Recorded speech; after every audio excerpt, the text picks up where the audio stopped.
Welcome! Here we are with a super quick way how to change the decimal and thousands separator in Excel if needed. Let's start. Hello and welcome to EasyClick Academy. My name's Maria and together with our EasyClick team, we're here to make sure you'll be able to use Excel in a quick and easy way thanks to our digestible video tutorials. To change the decimal or thousands separator in Excel, first click on File in the menu at the top of the screen.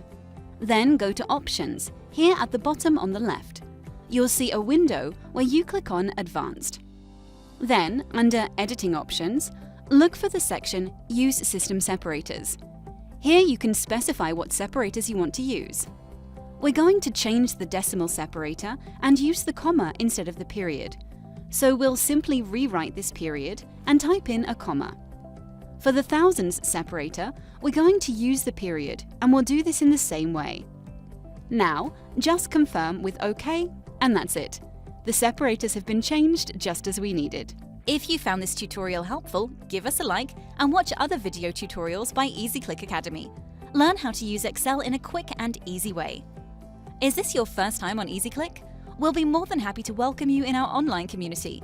Hit that subscribe button and join the Easy Clickers. Thanks for watching, and I'll see you in the next video.